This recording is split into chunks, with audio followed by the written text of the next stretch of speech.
وَلَقَدْ يَسَّرْنَا الْقُرْآنَ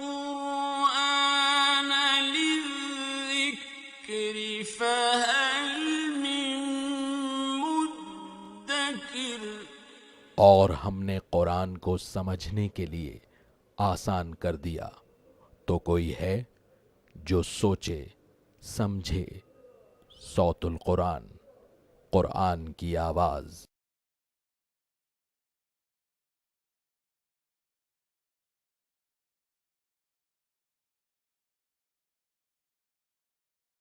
نحمده ونصلي على رسوله الكريم اما بعد فاعوذ بالله من الشيطان الرجيم بسم الله الرحمن الرحيم ان الله فالق الحب والنوى يخرج الحي من الميت ومخرج الميت من الحي ذلكم الله فأنا تؤفكون۔ صدق اللہ العظیم۔ سورۃ الانعام آیت نمبر 95 سے ہم اپنا مطالعہ شروع کر رہے ہیں۔ اب یہ 12واں رکوع ہے اس سورہ مبارکہ کا، اور اس رکوع میں اللہ تعالیٰ نے اپنی قدرت کی نشانیوں کو بیان فرمایا ہے۔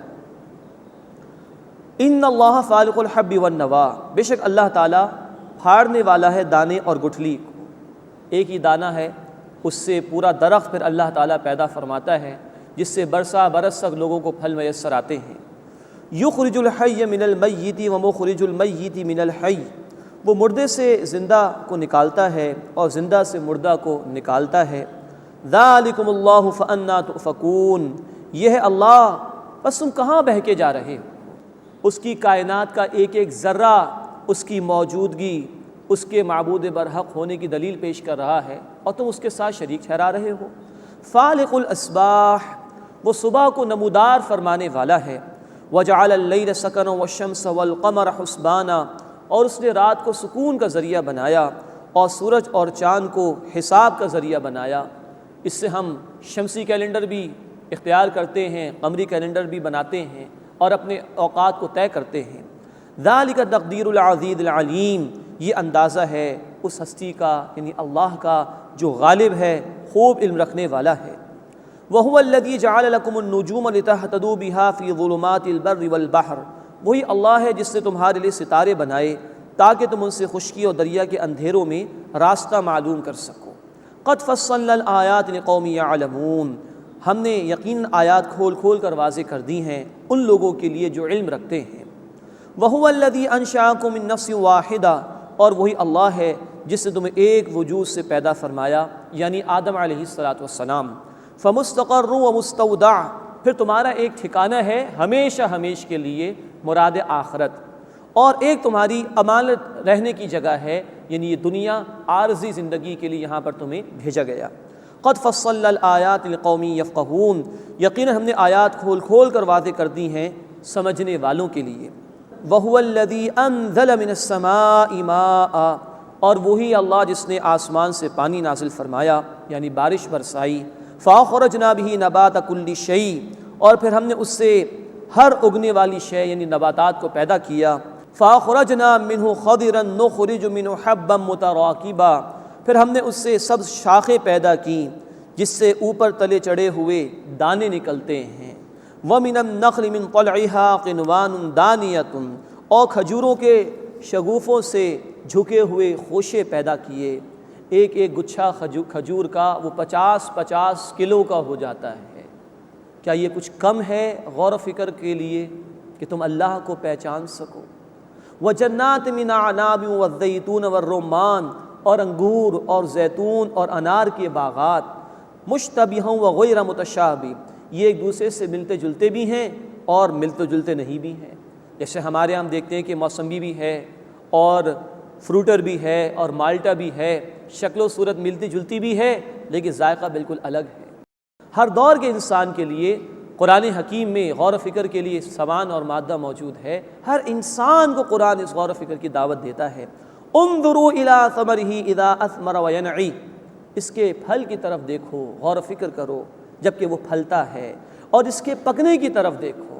ان فی ذالکم لآیات لقوم یؤمنون، بے شک اس میں ان لوگوں کے لیے نشانیاں ہیں جو ایمان رکھتے ہیں۔ اللہ کو پہچاننے کے لیے ان پھلوں میں، ان درختوں میں بے شمار نشانیاں موجود ہیں۔ اندازہ کرے انسان، تپتی ہوئی دھوپ، اس سے انسان پناہ مانگنے کی کوشش کرتا ہے، اور اسی دھوپ کی شدت سے اللہ تعالیٰ ان پھلوں کے اندر مٹھاس پیدا کر دیتا ہے۔ کتنی نشانی ہے اللہ کو پہچاننے کی۔ وَجَعَلُوا لِلَّهِ شُرَكَاءَ الْجِنِّ، اور انہوں نے جنات کو اللہ کا شریک ٹھہرا لیا۔ مشرکین میں سے کچھ وہ تھے جو شیاطین کو اور جنات کو پوجتے تھے۔ قرآن نے ذکر کیا ہے سورہ سبا آیت نمبر 41 میں، بل کانوا یعبدون الجن، بلکہ وہ جنات کی عبادت کرتے تھے۔ یعنی جنات میں سے جو شیاطین ہیں، برے جنات ہیں، ان کی طرف سے جو بری باتیں ان کو سکھائی جاتی تھی اس کی پیروی کرتے تھے، تو یہ گویا جنات کی عبادت ہوئی۔ وَجَعَلُوا لِلَّهِ شُرَكَاءَ الْجِنِّ، اور انہوں نے جنات کو اللہ کا شریک ٹھہرا دیا۔ وَخَلَقَهُمْ، حالانکہ اللہ نے انہیں پیدا کیا، یہ جنات بھی اللہ کی مخلوق ہیں۔ وَخَرَقُوا لَهُ بَنِينَ وَبَنَاتٍ بِغَيْرِ عِلْمٍ، اور وہ لوگ اس کے لیے بیٹے اور بیٹیاں تراشتے ہیں بغیر کسی علم کے۔ یہی مشرکین مکہ تھے جنہوں نے فرشتوں کو اللہ کی بیٹیاں قرار دیا، معاذ اللہ۔ سبحانہ، اللہ اس سے پاک ہے۔ وَتَعَالَى عَمَّا يَصِفُونَ، اور اس سے بہت بلند تر ہے جو وہ بیان کرتے ہیں۔ 13واں رکوع اس سورہ مبارکہ کا شروع ہو رہا ہے، اس میں شرک کی نفی کی گئی ہے اور مشرکین کے سامنے دعوت حق اور کچھ اخلاقی تعلیمات پیش کی گئی ہیں، اور دین کے بارے میں اصولی ہدایات عطا کی گئی ہیں۔ بدیع السماوات والارض، وہ آسمانوں اور زمین کا پیدا فرمانے والا ہے۔ انا یکون لہ ولد، اس کے لیے اولاد کیوں کر ہو سکتی ہے۔ ولم تکن لہ صاحبہ، جبکہ اس کی کوئی بیوی ہی نہیں۔ اس طرح کی باتوں کو منسوب کرتے ہوئے اللہ کی طرف۔ وخلق کل شیء، اس نے ہر شے کو پیدا فرمایا۔ وہو بکل شیء علیم، اور وہ ہر شے کا علم رکھنے والا ہے۔ ذالکم اللہ ربکم، یہ ہے اللہ تمہارا رب، لا الہ الا ہو، اس کے سوا کوئی عبادت کے لائق نہیں۔ خالق کل شیء، ہر شے کا پیدا فرمانے والا ہے۔ فاعبدوہ، بس اسی کی عبادت کرو۔ وہو علی کل شیء وکیل، اور وہ ہر چیز کا کارساز ہے، نگہبان ہے۔ لا تدرکہ الابصار، آنکھیں اس کو پا نہیں سکتی۔ وہو یدرک الابصار، وہ آنکھوں کو پا لیتا ہے۔ اللہ کی معرفت کما حقہ ہمیں حاصل ہو جائے، یہ ممکن نہیں۔ اللہ کا کچھ تعارف انسانوں کو حاصل ہے، اللہ کی نشانیوں پر غور و فکر کر کے۔ ان آنکھوں سے اللہ کو دیکھ لینا اس دنیا میں ممکن نہیں۔ ہم پڑھیں گے انشاءاللہ سورۃ الاعراف آیت نمبر 143 میں، موسیٰ علیہ السلام نے درخواست کی کہ اللہ میں تجھے دیکھنا چاہتا ہوں، وہ نہیں دیکھ سکے۔ لیکن نوٹ فرمائیے سورۃ القیامہ آیت نمبر 22 اور 23 میں ذکر ہے کہ قیامت کے دن اللہ تعالیٰ اہل ایمان کو اپنا دیدار کرائے گا۔ اللہ ہمیں بھی ان میں شامل فرمائے اور اس کے لیے محنت کرنے کی توفیق عطا فرمائے۔ لا تدرکہ الابصار، آنکھیں اس کو نہیں پا سکتی۔ وہو یدرک الابصار، وہ آنکھوں کو پا سکتا ہے۔ وہو اللطیف الخبیر، اور وہ بہت باریک بھی ہے، خوب خبر رکھنے والا ہے۔ قد جاءکم بصائر من ربکم، یقیناً تمہارے رب کی طرف سے تمہارے پاس نشانیاں آ گئیں۔ دل کی آنکھوں سے اللہ کو دیکھ سکتے ہو، اس کائنات میں غور و فکر کر کے پہچان سکتے ہو اسے۔ فمن ابصر فلنفسہ، تو جس نے دیکھ لیا اس نے اپنے بھلے کے لیے دیکھا۔ ومن عمی، اور جو اندھا رہا، فعلیہا، تو اس کا وبال اسی پر ہوگا۔ وما انا علیکم بحفیظ، اور میں تم پر نگہبان نہیں ہوں۔ وکذالک نصرف الآیات، اور اسی طرح ہم طرح طرح سے آیات بیان کرتے ہیں۔ ولیقولوا درستا، اور تاکہ اے نبی صلی اللہ علیہ وسلم یہ لوگ کہیں کہ آپ نے کہیں سے سیکھ لیا ہے۔ معاذ اللہ، اللہ کے رسول صلی اللہ علیہ وسلم امی تھے، آپ نے باقاعدہ طور پر کہیں سے تعلیم حاصل نہیں کی، لیکن اللہ نے قرآن حکیم کی روشنی میں وہ علم و حکمت اور معرفت کے موتی عطا فرمائے اپنے حبیب صلی اللہ علیہ وسلم کو کہ مشرکین بھی دنگ رہ گئے تھے کہ جس انسان نے کہیں سے تعلیم حاصل نہیں کی وہ اتنی عمدہ باتیں کیسے بیان کر رہا ہے، لیکن وہ جھٹلاتے تھے، کہتے تھے انہوں نے کہیں سے سیکھ لیا ہے۔ لیکن اللہ تعالیٰ فرما رہے ہم طرح طرح سے بیان کریں گے تاکہ ان پر اتمام حجت ہو جائے۔ وَلِنُبَيِّنَهُ لِقَوْمٍ يَعْلَمُونَ، اور تاکہ ہم علم رکھنے والوں کے لیے واضح فرما دیں۔ اتَّبِعْ مَا أُوحِيَ إِلَيْكَ مِن رَّبِّكَ، اے نبی صلی اللہ علیہ وسلم پیروی کیجیے اس وحی کی جو آپ پر نازل کی گئی آپ کے رب کی طرف سے۔ لا الہ الا ہو، اس کے سوا کوئی عبادت کے لائق نہیں۔ وَأَعْرِضْ عَنِ الْمُشْرِكِينَ، اور شرک کرنے والوں سے اعراض کیجیے۔ وَلَوْ شَاءَ اللَّهُ مَا أَشْرَكُوا، اور اگر اللہ چاہتا تو شرک نہ کرتے۔ یہ ذکر آ چکا ہے اس سے قبل بھی۔ اللہ نے انسان کو اختیار دیا ہے، اپنے اختیار سے انسان جس طرف جانا چاہتا ہے وہی راستہ انسان کے لیے آسان کر دیا جاتا ہے۔ سورہ الشورى آیت نمبر 13، اللہ ہدایت اسے دیتا ہے جو اللہ کی طرف رجوع کرتا ہے۔ سورہ الصف آیت نمبر 5، اللہ گمراہ اسے کرتا ہے جو خود گمراہ ہونے کا فیصلہ کر لے۔ اختیار انسان کے پاس ہے، جیسی انسان کی نیت اور ارادہ ہوتا ہے ویسے ہی معاملہ اللہ کی طرف سے کیا جاتا ہے۔ بالجبر اللہ کسی کو نہ ہدایت دیتا ہے نہ کسی کو گمراہ فرماتا ہے۔ وَلَوْ شَاءَ اللَّهُ مَا أَشْرَكُوا، اور اگر اللہ چاہتا تو وہ شرک نہ کرتے۔ وَمَا جَعَلْنَاكَ عَلَيْهِمْ حَفِيظًا، اور اے نبی صلی اللہ علیہ وسلم ہم نے آپ کو ان پر نگہبان نہیں بنایا۔ وَمَا أَنْتَ عَلَيْهِمْ بِوَكِيلٍ، اور نہ ہی آپ ان پر داروغہ ہیں۔ زبردستی کا معاملہ نہیں ہے، جو جس طرف جانا چاہے گا اسی کی توفیق اس کو ملے گی۔ وَلَا تَسُبُّوا الَّذِينَ يَدْعُونَ مِن دُونِ اللَّهِ، اور اللہ کے سوا وہ لوگ جن کو پکارتے ہیں تم انہیں برا بھلا نہ کہو۔ فَيَسُبُّوا اللَّهَ عَدْوًا بِغَيْرِ عِلْمٍ، تو وہ اللہ کو بے سمجھے برا بھلا کہیں گے۔ یہ بڑی اہم ہدایت دی جا رہی ہے دعوت دین کے مرحلے کے حوالے سے۔ یہ کہا جا رہا ہے کہ ان کے سامنے دعوت پیش کرو اے مسلمانوں، حق ان کے سامنے بیان کرو، لیکن زبان لڑک نہ جائے، زبان پر کوئی ایسے کلمات نہ آ جائیں کہ سامنے والوں کی حمیت جاہلیہ وہ بیدار ہو جائے اور ان کے اندر تعصب بیدار ہو جائے، اور وہ پلٹ کر تمہارے اللہ جو کہ معبود برحق اس کو برا بھلا کہنا شروع کر دیں۔ تو جو بھی باطل نظریات ہیں اس کا رد کیا جائے، جو لوگ بھی ناحق پر ہیں اس کی وضاحت کی جائے، لیکن کسی کے پیشوا کو برا بھلا نہ کہا جائے، کسی نے کسی کو بڑا سمجھ لیا ہے اس کو برا بھلا نہ کہا جائے، برائی کی برائی بیان کر دی جائے، ورنہ یہ ہوگا کہ یہ پلٹ کر تمہارے معبود برحق اللہ کو برا بھلا کہیں گے۔ یہ ہے خطرناک ایشو۔ مسلم شریف کی روایت ہے، اللہ کے رسول صلی اللہ علیہ وسلم نے فرمایا بدترین آدمی وہ ہے جو اپنے والدین کو گالی دیتا ہے۔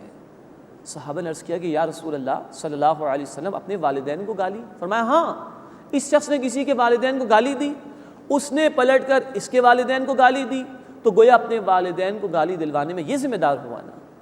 اس حدیث کی روشنی میں یہ مقام سمجھ میں آتا ہے کہ جب بھی باطل نظریات کے حوالے سے گفتگو کرنی ہو تو نظریات کے اوپر ضربے لگائے جائیں، حق کی نظریات کا رد کیا جائے، لیکن جو بھی مخالفین کے پیشوا ہیں یا انہوں نے کسی کو بڑا اختیار کر رکھا ہے براہ راست ان کو برا بھلا نہ کہا جائے، کوئی بد زبانی ان کے حوالے سے نہ ہو، ورنہ پلٹ کے وہ ہمارے معبود برحق کو برا کہہ سکتے ہیں۔ فَيَسُبُّ اللَّهَ عَدْوًا بِغَيْرِ عِلْمٍ، بس وہ اللہ کو بے سمجھے بوجھے برا کہیں گے۔ كَذَلِكَ زَيَّنَّا لِكُلِّ أُمَّةٍ عَمَلَهُمْ، اسی طرح ہر گروہ کو ہم نے اس کا عمل بھلا کر کے دکھا دیا۔ ثُمَّ إِلَىٰ رَبِّهِمْ مَرْجِعُهُمْ، پھر انہیں اپنے رب کی طرف لوٹنا ہے۔ فَيُنَبِّئُهُمْ بِمَا كَانُوا يَعْمَلُونَ، پھر وہ انہیں بتا دے گا جو کچھ وہ کیا کرتے تھے۔ وَأَقْسَمُوا بِاللَّهِ جَهْدَ أَيْمَانِهِمْ، اور وہ تاکید سے اللہ کی قسمیں کھاتے ہیں۔ لَإِن جَاءَتْهُمْ آیَةٌ، کہ اگر ان کے پاس کوئی نشانی آ جائے، لَيُؤْمِنُنَّ بِهَا، تو ضرور وہ اس پر ایمان لے آئیں گے۔ یہ اس صورت کا بنیادی موضوع ہے، کوئی معجزہ دکھا دیا جائے، ہمارے مطالبات کو پورا کر دیا جائے، ایمان لے آئیں گے۔ اب اللہ تعالیٰ فرما رہے ہیں قل، اے نبی صلی اللہ علیہ وسلم فرما دیجئے، انما الآیات عند اللہ، بے شک نشانیاں تو اللہ کے پاس۔ اب مسلمانوں سے کہا جا رہا ہے وما یشعرکم، اور اے مسلمانوں تمہیں کیا خبر، انہا اذا جاءت لا یؤمنون، کہ جب وہ نشانیاں آ جائیں گی تو ایمان نہیں لائیں گے۔ انہوں نے ڈھٹائی کا مظاہرہ کر دیا ہے، انہوں نے خود طے کر لیا ہے کہ یہ قبول نہیں کریں گے۔ اگلی آیت بہت ہی ہلا دینے والی ہے ہدایت کے قانون کے اعتبار سے۔ فرمایا وَنُقَلِّبُ أَفْئِدَتَهُمْ وَأَبْصَارَهُمْ كَمَا لَمْ يُؤْمِنُوا بِهِ أَوَّلَ مَرَّةٍ، اور ہم ان کے دل اور ان کی آنکھیں الٹ دیں گے جیسے وہ نشانیوں کو دیکھ کر پہلی مرتبہ ایمان نہیں لائے تھے۔ وَنَذَرُهُمْ فِي طُغْيَانِهِمْ يَعْمَهُونَ، اور ہم انہیں چھوڑ دیں گے ان کی سرکشی میں کہ وہ بہکتے رہیں۔ اللہ حق واضح فرما دے بندے کے سامنے اپنی کتاب عطا فرما کر، اپنے رسول علیہ الصلاۃ والسلام کے ذریعے سے بندے کا دل بھی گواہی دے دے بات ٹھیک ہے، پھر وہ کسی تکبر کی وجہ سے، حسد کی وجہ سے جانتے بوجھتے اگر انکار کر دے تو اللہ کی طرف سے حق قبول کرنے کی صلاحیت ہی واپس لے لی جاتی ہے۔ فرمایا ہم ان کے دلوں کو الٹ دیں گے، ان کی آنکھوں کو الٹ دیں گے جیسے یہ پہلی مرتبہ ایمان نہیں لائے تھے۔ یہی بات آ چکی ہے سورہ البقرہ آیت نمبر 6 میں، ختم اللہ علی قلوبہم وعلی سمعہم وعلی ابصارہم غشاوہ، اللہ نے ان کے دلوں پر اور ان کی سماعت پر مہر لگا دی اور ان کی آنکھوں کے سامنے پردہ ہے۔ جب خود فیصلہ کر لیا جانتے بوجھتے ابو جہل اس طرح کے لوگوں نے، تو حق قبول کرنے کی صلاحیت ہی چھین لی گئی۔ اللہ ہمیں جو حق ہمارے پاس آ چکا اس پر یقین عطا فرمائے، دل کی گہرائیوں سے اس پر ایمان لانے کی توفیق عطا فرمائے، اور اس کے تقاضوں پر عمل کرنے کی توفیق عطا فرمائے، اور اس بدترین سزا سے اللہ ہماری حفاظت فرمائے کہ بندہ آنا چاہے اور اس کو صلاحیت نہ دی جائے حق قبول کرنے کی۔ اس کے بعد 14واں رکوع شروع ہو رہا ہے۔ اس میں مشرکین مکہ کے فرمائشی معجزات کے جو مطالبات تھے ان کا رد کیا گیا ہے، اور اہل حق کو یہ تلقین کی گئی کہ وہ ثابت قدمی کا مظاہرہ کریں۔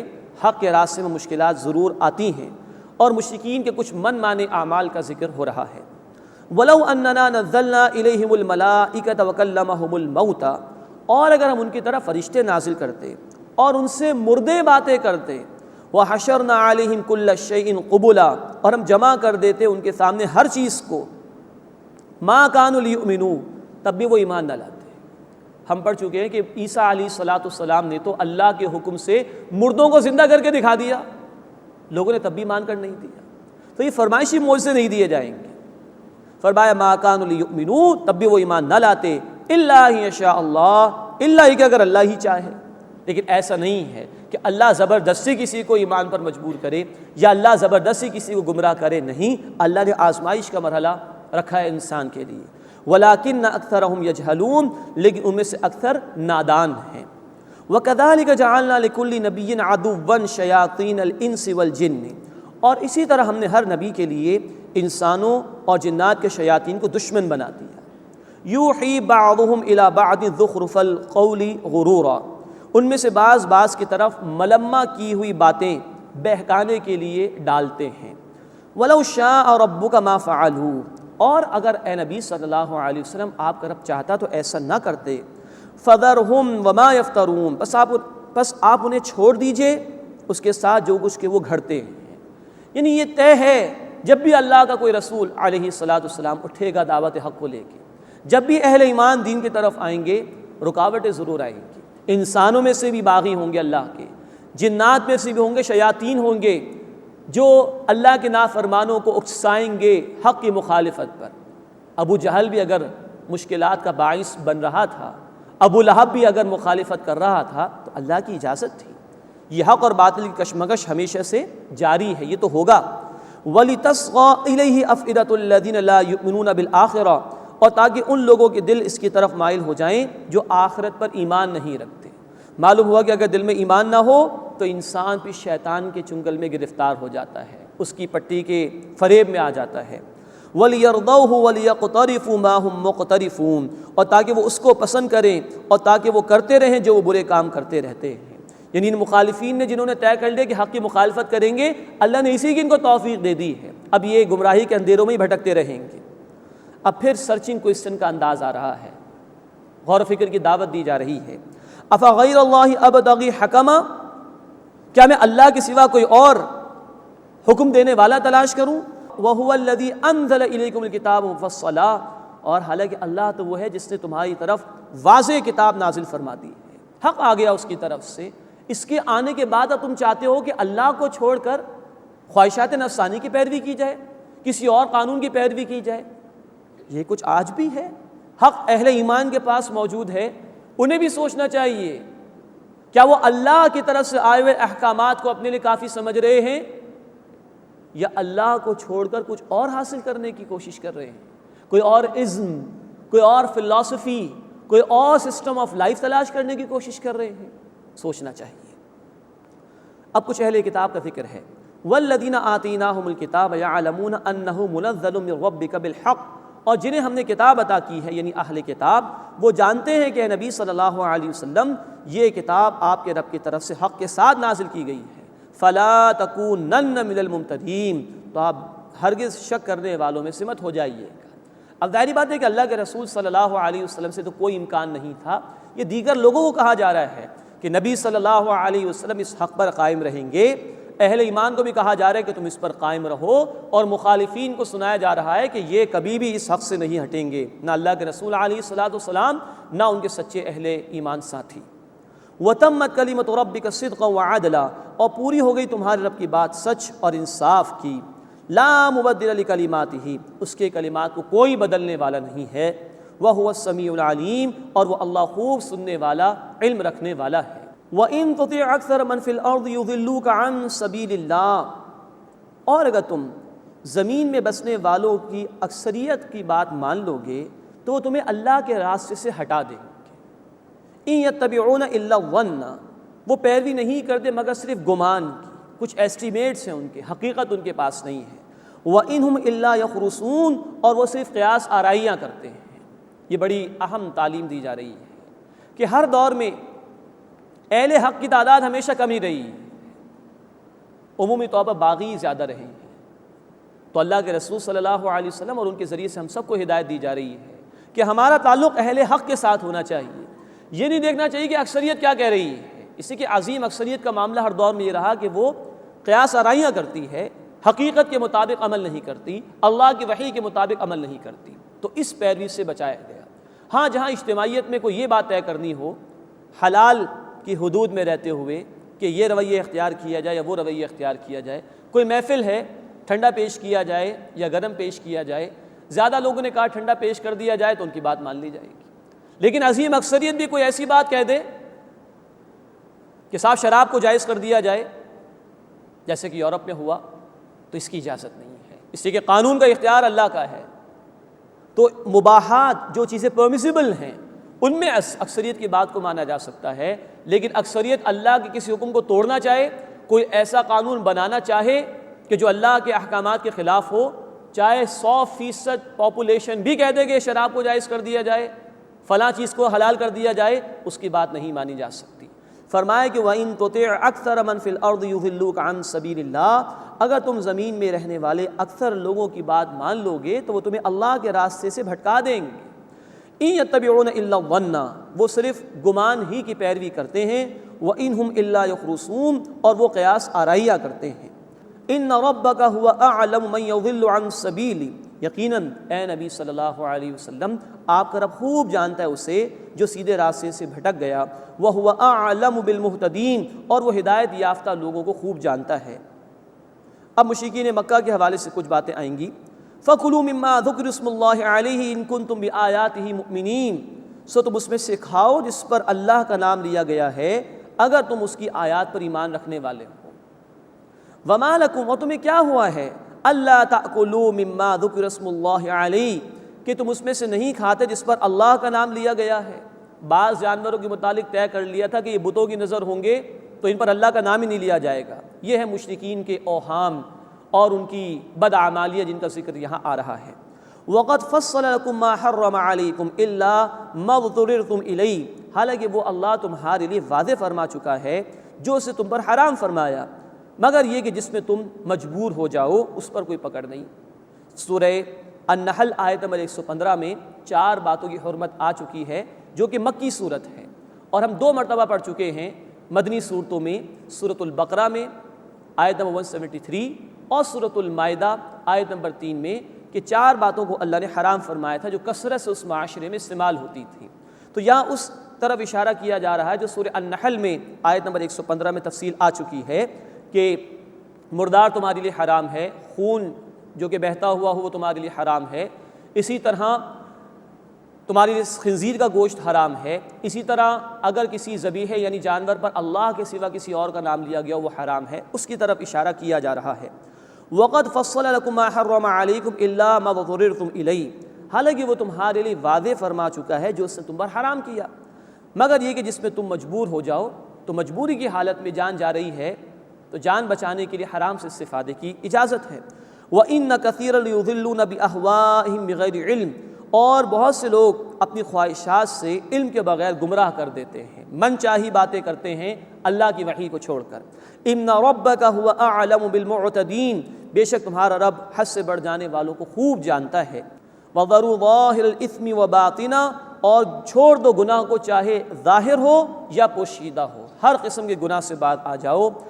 ان الذین یکسبون الاثم سیجزون بما كانوا یقترفون، بے شک جو لوگ گناہ کرتے ہیں ان قریب اس کی سزا پالیں گے جو وہ برے کام کرتے ہیں۔ اللہ ہمیں گناہوں سے بچنے کی توفیق عطا فرمائے اور سچی توبہ کرنے کی توفیق عطا فرمائے اور اپنے عذاب سے ہماری حفاظت فرمائے۔ وَلَا تَأْكُلُوا مِمَّا لَمْ يُذْكَرِ اسْمُ اللَّهِ عَلَيْهِ وَإِنَّهُ لَفِسْقٌ، اور اس میں سے نہ کھاؤ جس پر اللہ کا نام نہیں لیا گیا اور بے شک یہ گناہ ہے۔ یعنی جان بوجھ کر اگر کسی ذبیحے پر اللہ کا نام نہیں لیا گیا تو اس کا گوشت کھانا حرام ہے۔ بخاری شریف کی حدیث میں اللہ کے رسول علیہ الصلوۃ والسلام نے یہ وضاحت فرما دی، اگر بھولے سے نام لینا بھول گئے تو کوئی حرج کی بات نہیں، کھانا کھاتے وقت اللہ کا نام لے لو، لیکن جان بوجھ کر اگر نام نہیں لیا کسی ذبیحے پر تو اس کا گوشت کھانا حلال نہیں ہے۔ وَلَا تَأْكُلُوا مِمَّا لَمْ يُذْكَرِ اسْمُ اللَّهِ عَلَيْهِ وَإِنَّهُ لَفِسْقٌ، اور اس میں سے نہ کھاؤ جس پر اللہ کا نام نہیں لیا گیا اور بے شک یہ گناہ ہے۔ وَإِنَّ الشَّيَاطِينَ لَيُوحُونَ إِلَىٰ أَوْلِيَائِهِمْ لِيُجَادِلُوكُمْ، اور بے شک شیطان اپنے دوستوں کو یہ وسوسہ ڈالتا ہے تاکہ وہ تم سے جھگڑا کریں۔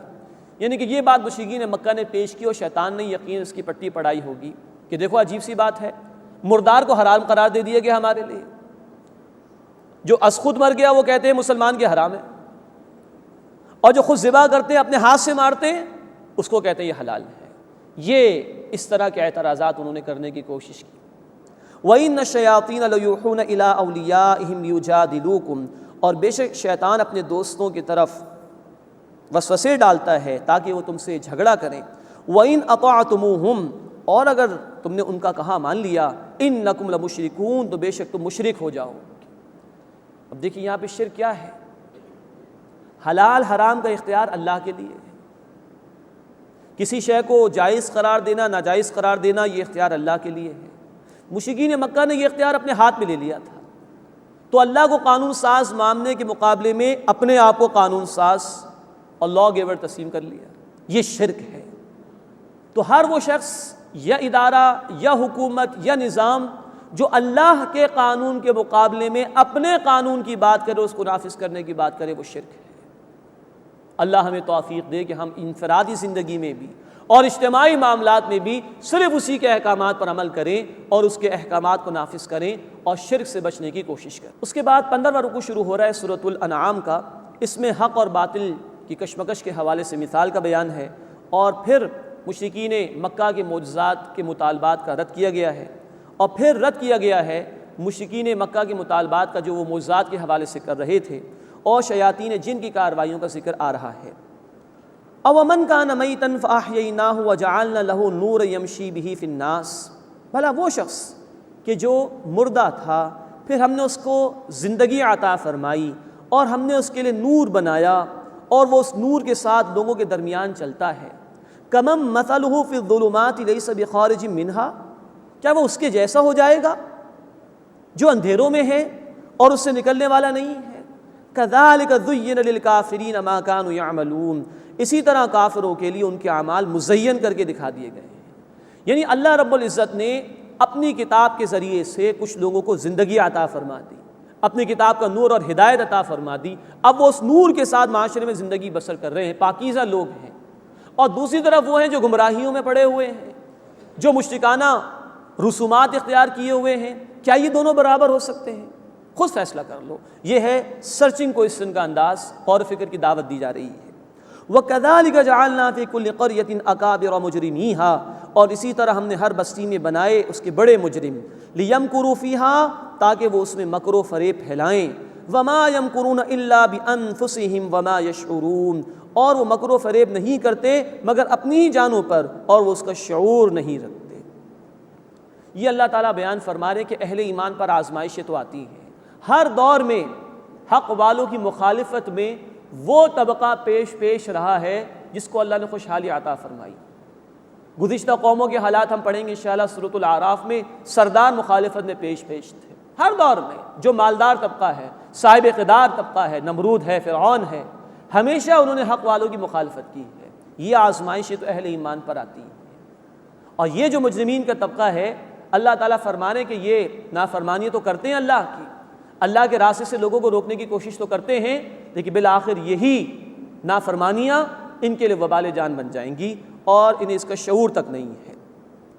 وَإِذَا جَاءَتْهُمْ آیَةٌ، اور جب ان کے پاس کوئی آیت آتی ہے، قَالُوا لَن نُؤْمِنَ حَتَّى نُؤْتَى مِثْلَ مَا أُوتِيَ رُسُلُ اللَّهِ، وہ کہتے ہیں ہم ہرگز نہیں مانیں گے جب تک کہ ہمیں اس کے جیسا نہ دے دیا جائے جو کہ اللہ کے رسولوں کو دیا گیا. یعنی کہ دعویٰ کر رہے ہیں اس بات کا کہ مانیں گے، لیکن اس وقت مانگیں گے جب ہمیں بھی کتاب نازل کر کے دے دی جائے. معاذ اللہ. اللہ تعالیٰ فرما رہے ہیں اللہ اعلم حیث یجعل رسالتہ، اللہ خوب جانتا ہے کہ اپنی رسالت کہاں بھیجے. یہ نبوت اپنی محنت سے کسی کو نہیں ملتی، اللہ نے اپنے مخصوص بندوں کو منتخب فرمایا، ان کو رسالت عطا فرمائی، اور اللہ خوب جانتا ہے کس کو وحی عطا فرمانی ہے. سیصیب الذین اجرموا صغار عند اللہ، ان قریب ان لوگوں کو پہنچے گی ذلت اللہ کے ہاں جنہوں نے جرم کیا، وعذاب شدید، اور سخت عذاب پہنچے گا، بما کانوا یمکرون، اس لیے کہ وہ مکاریاں کرتے تھے. اللہ ایسے حق کے مخالفین کو چھوڑے گا نہیں، بالآخر وہ اللہ کے عذاب میں گرفتار ہوں گے. فَمَن يُرِدِ اللَّهُ أَن يَهْدِيَهُ يَشْرَحْ صَدْرَهُ لِلْإِسْلَامِ، بس اللہ جس کو ہدایت عطا فرمانا چاہتا ہے اس کا سینہ اسلام کے لیے کھول دیتا ہے. یعنی حق قبول کرنا آسان ہو جاتا ہے، بشرطے کہ بندے کی نیت درست ہو، اس کے اندر تڑپ ہو. مشکلات کتنی آ جائیں پھر وہ حق پر ڈٹا رہتا ہے. اس کے برعکس وَمَن يُرِدْ أَن يُضِلَّهُ يَجْعَلْ صَدْرَهُ ضَيِّقًا حَرَجًا، اور جس کے لیے اللہ تعالیٰ چاہتا ہے کہ اسے گمراہ فرما دے تو اس کا سینہ تنگ بھچا ہوا کر دیتا ہے. کأنما یصعد فی السماء، گویا وہ بمشکل زور لگا کر آسمان پر چڑھ رہا ہو. مراد یہ کہ جن کی نیت درست نہ ہو، حق کے طالب نہ ہوں، تو حق قبول کرنا ان کے لیے مشکل ہو جاتا ہے. ذرا کوئی مشکل آئی فوراً حق سے دور ہو جاتے ہیں. کذالک یجعل اللہ الرجس علی الذین لا یؤمنون، اسی طرح اللہ تعالیٰ ان لوگوں پر ناپاکی ڈال دے گا، مراد ہے کہ عذاب طاری فرما دے گا جو ایمان نہیں لاتے. وَهَذَا صِرَاطُ رَبِّكَ مُسْتَقِيمًا، اور یہ راستہ ہے تمہارے رب کا سیدھا. قَدْ فَصَّلْنَا الْآيَاتِ لِقَوْمٍ يَذَّكَّرُونَ، یقیناً ہم نے آیات کو کھول کھول کر واضح کر دیا ہے ان لوگوں کے لیے جو نصیحت حاصل کرتے ہیں. لَهُمْ دَارُ السَّلَامِ عِنْدَ رَبِّهِمْ، ان کے لیے ان کے رب کے پاس سلامتی کا گھر ہوگا. وَهُوَ وَلِيُّهُمْ بِمَا كَانُوا يَعْمَلُونَ، اور وہ اللہ ان کا کارساز ہے ان اعمال کے بدلے میں جو وہ کیا کرتے تھے. اے اللہ ہمیں بھی ان لوگوں میں شامل فرما جو سیدھے راستے پر ہیں، جو نصیحت قبول کرنے والے ہیں، جن کے لیے تو نے سلامتی کے گھر کا وعدہ فرمایا ہے، جن کے لیے اپنی دوستی کا تو نے وعدہ فرمایا ہے. وَيَوْمَ يَحْشُرُهُمْ جَمِيعًا، اور اس دن اللہ ان سب کو جمع فرمائے گا، یعنی قیامت کے دن، اور پھر پوچھے گا یا معشر الجن قد استکثرتم من الانس، اے گروہ جنات تم نے بہت سے انسانوں کو اپنے تابع کر لیا تھا. وقال اولیاؤہم من الانس، اور انسانوں میں سے ان کے دوست کہیں گے ربنا استمتع بعضنا ببعض، اے ہمارے رب ہمارے بعض نے بعض سے کچھ فائدہ اٹھا لیا. جنات بہکا بہکا کر بڑے خوش ہوتے تھے کہ یہ انسان ہماری پٹی میں آ گئے اور ہماری باتوں پر عمل کر رہے ہیں، اور جنات نے کچھ اعمال مزین کر کے انسانوں کو دکھا دیے، وہ اعمال کرتے تھے، ظاہری سی عارضی سی لذت محسوس کرتے تھے، سمجھتے تھے بہت اچھے جا رہے ہیں. وَبَلَغْنَا أَجَلَنَا الَّذِي أَجَّلْتَ لَنَا، اور ہم اس گھڑی کو پہنچ گئے جو اے اللہ تو نے مقرر فرما دی تھی. قَالَ النَّارُ مَثْوَاكُمْ خَالِدِينَ فِيهَا، اللہ فرمائے گا آگ تمہارا ٹھکانہ ہے، اس پہ تم ہمیشہ رہو گے. إِلَّا مَا شَاءَ اللَّهُ، سوائے اس کے جسے اللہ چاہے. مراد یہ کہ جس کو اللہ روکنا چاہے گا، بچانا چاہے گا، اس سے بچا لے گا. ان ربک حکیم علیم، بے شک تمہارا رب حکمت والا ہے، خوب علم رکھنے والا ہے. یعنی اگر وہ سزا بھی دے گا تو حکمت کے تحت دے گا، کسی کے ساتھ بھی بے انصافی نہیں ہوگی. وَكَذَلِكَ نُوَلِّي بَعْضَ الظَّالِمِينَ بَعْضًا بِمَا كَانُوا يَكْسِبُونَ، اور اسی طرح ہم بعض ظالموں کو بعض پر مسلط کر دیتے ہیں ان کے اعمال کی وجہ سے. دنیا میں بھی جب انسان خود گمراہی کا راستہ طے کرتا ہے تو اس پر عذاب یوں مسلط کیا جاتا ہے کہ وہ برائی کی طرف بڑھتا ہی چلا جاتا ہے. اللہ اس شامت اعمال سے ہماری حفاظت فرمائے. اب سورۃ الانعام کا 16واں رکوع شروع ہو رہا ہے. اس میں آخرت میں ہونے والے ایک مکالمے یعنی ڈائلاگ کا ذکر ہے، اور دو ٹوک انداز میں مشرکین کے سامنے دعوت حق پیش کی گئی ہے، اور مشرکین کے بعض من مانے اعمال کا ذکر آئے گا. یا معشر الجن والانس، قیامت کے دن اللہ پکاریں گے اے جنات اور انسانوں کے گروہ، الم یأتکم رسل منکم، کیا تمہارے پاس تمہیں میں سے رسول نہیں آئے تھے؟ یقصون علیکم آیاتی، وہ تم پر میری آیات پڑھ کر سناتے تھے. وینذرونکم لقاء یومکم ھذا، اور تمہیں ڈراتے تھے اس دن کے آنے سے. قالوا شہدنا علی انفسنا، وہ کہیں گے ہم اپنے خلاف ہی گواہی دیتے ہیں کہ ہاں اے اللہ ایسا ہوا تھا۔ وغرتہم الحیات الدنیا، اور انہیں دنیا کی زندگی نے دھوکے میں ڈال دیا تھا۔ وشہدوا علی انفسہم انہم کانوا کافرین، اور وہ اپنے خلاف گواہی دیں گے کہ وہ کفر کرنے والے تھے۔ قیامت کے دن ماننے کا کوئی فائدہ نہیں۔ آج اللہ نے دنیا میں مہلت دی ہے، آج اگر کوئی مان لے اور عمل کو اس ایمان کے مطابق کر لے تو کامیابی ہے۔ اللہ آج ہمیں ماننے کی توفیق عطا فرمائے، قیامت کے دن ماننے کا کوئی فائدہ نہیں۔ ذالک ان لم یکن ربک مہلک القری بظلم واہلھا غافلون، یہ اس لیے کہ تمہارا رب ظلم کی سزا میں بستیوں کو ہلاک کرنے والا نہیں ہے جبکہ ان کے لوگ بے خبر ہوں۔ یعنی ایسا نہیں ہوتا کہ اللہ کتاب نازل کیے بغیر، رسولوں کو بھیجے بغیر ہی عذاب کو نازل کر دے، بالکل نہیں۔ سورہ بنی اسرائیل آیت نمبر 15 میں الفاظ ہیں وَمَا كُنَّا مُعَذِّبِينَ حَتَّى نَبْعَثَ رَسُولًا، اور ہم عذاب دینے والے نہیں ہیں جب تک کہ رسول کو نہ بھیجتے۔ تو اللہ کتاب نازل فرماتا رہا، اللہ نے اپنے رسولوں کو بھیجا، ان کے ذریعے سے اتمام حجت ہو گئی، اس کے بعد بھی اگر لوگ نہیں مانتے تو پھر اللہ کا عذاب آیا کرتا تھا۔ وَلِكُلٍّ دَرَجَاتٌ مِّمَّا عَمِلُوا، اور ہر ایک کے لیے ان کے اعمال کے درجات ہیں۔ وَمَا رَبُّكَ بِغَافِلٍ عَمَّا يَعْمَلُونَ، اور تمہارا رب اس سے بے خبر نہیں جو کچھ وہ کرتے ہیں۔ وَرَبُّكَ الْغَنِيُّ ذُو الرَّحْمَةِ، اور تمہارا رب بے نیاز ہے، رحمت والا ہے۔ إِن يَشَأْ يُذْهِبْكُمْ، اگر وہ چاہے تو تمہیں لے جائے، تمہیں مٹا دے۔ وَيَسْتَخْلِفْ مِن بَعْدِكُم مَّا يَشَاءُ، اور جس کو چاہے تمہارے بعد جانشین بنا دے، کوئی اور مخلوق پیدا کر دے۔ کما انشأکم من ذریۃ قوم آخرین، جیسے اس نے ایک دوسری قوم کی اولاد سے تمہیں پیدا کیا۔ تو اگر تم نافرمانی کرو گے تو اللہ کی شان میں کوئی کمی واقع نہیں ہوگی، اللہ تمہاری جگہ کسی اور قوم کو بھی پیدا کر سکتا ہے، وہ اللہ کی فرمانبرداری اختیار کر لے گی۔ انما توعدون لآت، بے شک جس کا تم سے وعدہ کیا جاتا ہے وہ ضرور آنے والی ہے، یعنی قیامت۔ وما انتم بمعجزین، اور تم عاجز کرنے والے نہیں ہو۔ اب چیلنج کا انداز آ رہا ہے، نوٹ فرمائیے سورۃ الانعام مکی دور میں آخری حصے میں نازل ہوئی ہے، سن 12 نبوی یا 13 نبوی میں۔ اتنے برسوں سے دعوت ان کے سامنے پیش ہو رہی ہے، تو اب چیلنج کا انداز ہے جو اللہ کے رسول علیہ الصلوۃ والسلام نے اختیار کیا۔ قل یا قوم اعملوا علی مکانتکم انی عامل، اے نبی صلی اللہ علیہ وسلم فرما دیجئے کہ اے میری قوم تم اپنی جگہ کام کرتے رہو، میں بھی کام کر رہا ہوں، میں بھی محنت کر رہا ہوں اللہ کے دین کے لیے۔ فسوف تعلمون، پس قریب تم جان لوگے، من تکون لہ عاقبۃ الدار، کس کے لیے ہے عاقبت کا گھر، کامیابی کا گھر۔ انہ لا یفلح الظالمون، بے شک ظالم کبھی بھی فلاح نہیں پائیں گے۔ وہ آخرت کا گھر جو ہے وہ اللہ کی اطاعت کرنے والوں کے لیے ہے، ظالموں کے لیے نہیں ہے۔ وَجَعَلُوا لِلَّهِ مِمَّا ذَرَأَ مِنَ الْحَرْثِ وَالْأَنْعَامِ نَصِيبًا، اور جو کھیتی فصل اور مویشی اللہ نے پیدا کیے اس میں سے انہوں نے ٹھہرا لیا اللہ کے لیے ایک حصہ۔ فَقَالُوا هَذَا لِلَّهِ بِزَعْمِهِمْ وَهَذَا لِشُرَكَائِنَا، اور انہوں نے اپنے خیال میں کہا کہ یہ حصہ اللہ کے لیے ہے اور یہ ہمارے شریکوں کے لیے ہے۔ یہ ہے ان کے من مانے اعمال کا ذکر جو قرآن کر رہا ہے، بتوں کا بھی حصہ ہے اور اللہ کا بھی ہے۔ فَمَا كَانَ لِشُرَكَائِهِمْ فَلَا يَصِلُ إِلَى اللَّهِ، بس جو ان کے شریکوں کے لیے ہے تو وہ نہیں پہنچتا اللہ کو۔ وَمَا كَانَ لِلَّهِ فَهُوَ يَصِلُ إِلَى شُرَكَائِهِمْ، اور جو حصہ اللہ کے لیے ہے وہ ان کے شریکوں کو پہنچ جاتا ہے۔ سَاءَ مَا يَحْكُمُونَ، برا ہے جو وہ فیصلہ کرتے ہیں۔ یعنی فصل میں کمی ہو جایا کرتی ہوگی تو اگر اللہ کا حصہ کم ہو رہا ہے تو کہتے تھے جانے تو، لیکن اگر غیر اللہ اور بتوں کا حصہ کم ہوتا تھا تو اللہ کے حصے میں سے لے کے اس میں ڈال دیا کرتے تھے۔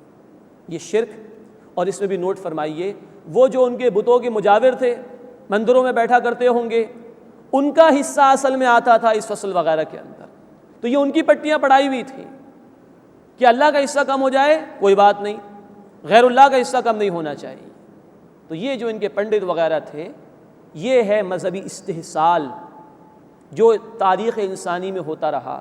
کچھ مذہبی طبقات وہ غالب آ جاتے ہیں عوام الناس پر، ان کے پاس علم نہیں ہوتا اور استحصال کرتے ہیں، ظلم کرتے ہیں ان کے ساتھ۔ ساء ما يحكمون، برا ہے وہ جو فیصلہ کرتے ہیں۔ وَكَذَلِكَ زَيَّنَ لِكَثِيرٍ مِّنَ الْمُشْرِكِينَ قَتْلَ أَوْلَادِهِمْ شُرَكَاؤُهُمْ، اور اسی طرح بہت سے مشرکوں کے لیے ان کے شریکوں نے اولاد کا قتل آراستہ کر دیا۔ جنات کے نام پر، بتوں کے نام پر بچوں کو بھیڑ چڑھایا کرتے تھے، قتل کر دیا کرتے تھے۔ لِيُرْدُوهُمْ وَلِيَلْبِسُوا عَلَيْهِمْ دِينَهُمْ، تاکہ وہ انہیں یعنی اپنی اولاد کو ہلاک کریں اور ان پر ان کا دین انہوں نے گڈمڈ کر دیا، شرک کی آمیزش کر دی ان کے دین کے اندر۔ وَلَوْ شَاءَ اللَّهُ مَا فَعَلُوا، اور اگر اللہ چاہتا تو وہ ایسا نہ کرتے۔ فَذَرْهُمْ، بس اے نبی صلی اللہ علیہ وسلم انہیں چھوڑ دیجئے، وَمَا يَفْتَرُونَ، اور اسے بھی جو کچھ وہ جھوٹ باندھتے ہیں۔ اللہ نے چھوٹ دے رکھی عمل کرنے کی، اختیار کر لو جو عمل اختیار کرنا ہے، پھر اللہ کے ہاں جواب دہی ہوگی۔ وہاں بتوں کی بھیڑ چڑھانے کے لیے اولاد کو قتل کیا کرتے تھے، یہ پٹی شیاطین اور جنات نے پڑھائی تھی۔ آج فیملی پلاننگ کے نام پر بچوں کو اسقاط حمل کے ذریعے سے، ایبارشنز کے ذریعے سے قتل کیا جاتا ہے۔ ہمارے علماء نے ان ایبارشنز کو، جس میں بچے کی تخلیق مکمل ہو جائے، قتل شمار کیا ہے۔ امریکہ میں 1973 سے لے کے 2004 تک 31 ایئرس میں 46 ملین کیسز ایبارشنز کی ریکارڈ کیے گئے، 4,60,00,000 کیسز۔ یہ انسانیت کی بغاوت اللہ کے خلاف، فیملی پلاننگ کے نام پر، کم بچے اچھا گھرانہ اس نام پر۔ یہ ہے آج کی جاہلیت، جدید جاہلیت جسے کہا جا سکتا ہے۔ اللہ ہمیں اپنی تعلیمات پر عمل کرنے کی توفیق عطا فرمائے۔ وَقَالُوا هَٰذِهِ أَنْعَامُ وَحَرْثٌ حِجْرٌ، اور انہوں نے کہا کہ یہ مویشی اور کھیتی ممنوع ہے۔ اب یہ مشرکین کے چند من مانے اعمال کا ذکر آ رہا ہے۔ لَا يَطْعَمُهَا إِلَّا مَن نَّشَاءُ بِزَعْمِهِمْ، اسے کوئی نہیں کھائے گا مگر جس کو ہم چاہیں گے ان کے خیال کے مطابق، ہم جس کے لیے فیصلہ کریں، اور فیصلہ کرتے تھے ان کے مندروں کے مجاور۔ وَأَنْعَامٌ حُرِّمَتْ ظُهُورُهَا، اور کچھ مویشی ہیں کہ ان کی پیٹھ پر سواری حرام ہے۔ سورۃ المائدہ آیت نمبر 103 میں ذکر آ چکا بحیرہ اور صائبہ قسم کے جانوروں کا۔ وَأَنْعَامٌ لَا يَذْكُرُونَ اسْمَ اللَّهِ عَلَيْهِ افْتِرَاءً عَلَيْهِ، اور کچھ مویشی ہیں کہ ان پر اللہ کا نام نہیں لیتے، جھوٹ باندھتے ہیں اللہ پر، کہ ان جانوروں پر اللہ کا نام لے کر ذبح نہیں کریں گے، معاذ اللہ۔ سَيَجْزِيهِمْ بِمَا كَانُوا يَفْتَرُونَ، ہم جلد انہیں اس کی سزا دیں گے وہ جھوٹ جو باندھتے ہیں۔ وَقَالُوا مَا فِي بُطُونِ هَٰذِهِ الْأَنْعَامِ خَالِصَةٌ لِذُكُورِنَا، اور انہوں نے کہا کہ جو ان مویشیوں کے پیٹ میں وہ خالص ہمارے مردوں کے لیے ہے، مرد کھائیں گے۔ وَمُحَرَّمٌ عَلَىٰ أَزْوَاجِنَا، اور ہماری عورتوں پر حرام ہے۔ یہ حلال حرام کا اختیار انہوں نے اپنے ہاتھ میں لے لیا۔ وَإِن يَكُن مَيْتَةً فَهُمْ فِيهِ شُرَكَاءُ، اور اگر وہ بچہ مردہ ہو جو کہ جانور کے پیٹ میں تھا تو سب اس میں شریک ہو جائیں گے۔ دو جرم کیے، نمبر 1 مردہ بھی کھائیں گے اور مرد بھی کھائیں گے، عورتیں بھی کھائیں گے، یہ تقسیم تھی ان کی۔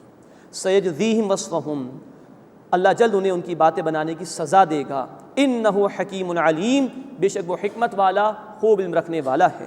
قد خسر الذین قتلوا اولادہم سفہا بغیر علم، یقیناً وہ لوگ گھاٹے میں پڑ گئے جنہوں نے بے وقوفی کی وجہ سے، لا علمی کی وجہ سے اپنی اولاد کو قتل کیا۔ وحرموا ما رزقهم اللہ افتراء علی اللہ، اور جو اللہ نے انہیں عطا کیا وہ حرام ٹھہرا لیا اللہ پر جھوٹ باندھتے ہوئے۔ قولوا، یقیناً وہ گمراہ ہو گئے۔ وما كانوا مہتدین، اور وہ ہدایت پانے والے نہ تھے۔ حلال حرام کا اختیار اللہ کا ہے، کوئی اگر اس سے لیتا ہے تو یہ سراسر اللہ رب العزت کے خلاف بغاوت ہے۔ اللہ تعالیٰ اس سے ہماری حفاظت فرمائے۔ اللہ تعالیٰ ہمیں اپنی آیات کا فہم عطا فرمائے اور ان پر عمل کی توفیق عطا فرمائے۔ وآخر دعوانا ان الحمد للہ رب العالمین۔